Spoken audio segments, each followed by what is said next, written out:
A shocking new report on Texas's schools. It's December 16th, 2024, and these are your headlines.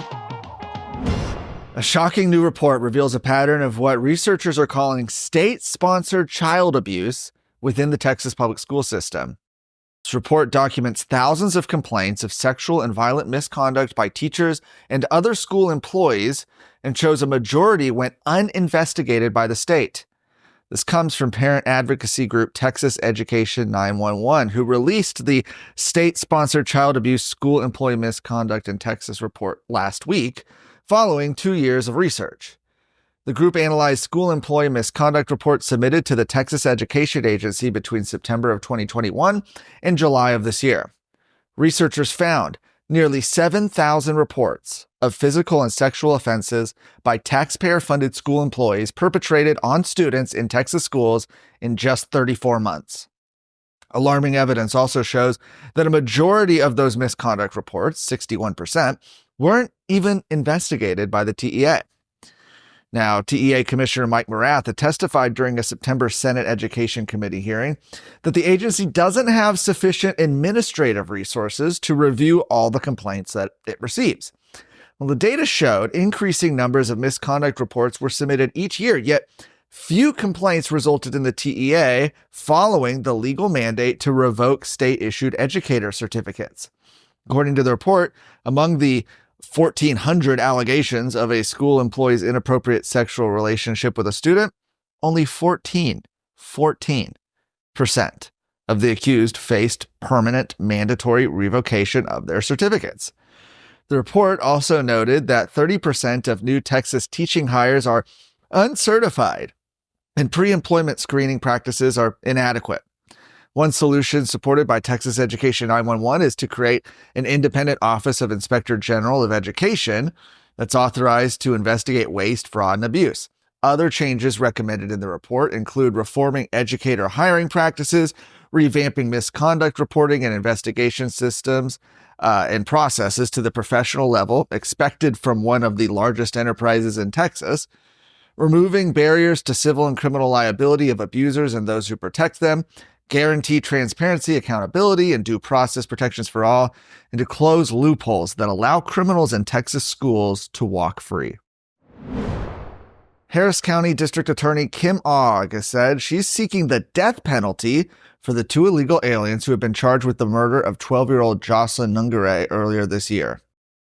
This comes after DA Ogg originally stated that she did not believe the 2 illegal aliens, Franklin Pena and Johan Jose Martinez Rangel, would be eligible to receive the death penalty according to Texas law. However, forensic evidence has been found that shows that the 12-year-old was sexually assaulted before she was killed, allowing Ogg to seek the death penalty. Pena and Rangel, who are both allegedly members of the Venezuelan Tren de Aragua gang, were arrested in June soon after the murder occurred. Both had crossed illegally into the U.S. in El Paso, but on different dates. Rangel entered the country in March, and Pena entered the country in May. America is at a crossroads. Now, more than ever, Texas must step up and lead the country. We don't have time to mess around. The only way to save America is with a strong Texas.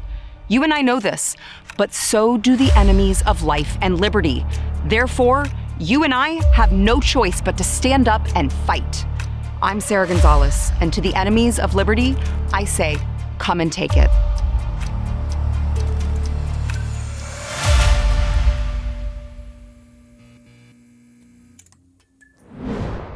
Get ready for tomorrow. The largest body of Texas presidential electors yet will gather on the House floor at the state capitol and cast 40 votes for President Donald Trump and Vice President J.D. Vance. That's right. The election happened last month, but now is when the real voting happens. Now, the first 38 electors for the Republican Party appear in order of their congressional districts. The last 2 are at-large electors representing the state's 2 U.S. senators, so 40 total. Texas is a winner-take-all state. President Trump won the state by nearly 6.4 million votes, and 242 of Texas's 254 counties went for Trump. Amazing. Including, by the way, some traditionally Democratic border counties. Vice President Kamala Harris received just over 4.8 million votes, 425,000 fewer than President Joe Biden in 2020. She won only 12 counties. In 2016, President-elect Donald Trump lost 2 electoral votes due to faithless electors from Texas. Now, a faithless elector is somebody who is supposed to vote for the candidate that won the state, but instead casts their vote for someone else. There wasn't really a recourse for this before, but in response, Texas passed a law in 2023 to void the votes of any faithless electors. And of course, the left continues to wish for an end to the Electoral College, but Trump's wide margin in the popular vote might have undermined the left's calls to dismantle the Electoral College, at least for now. For more of today's stories, go to TexasScorecard.com.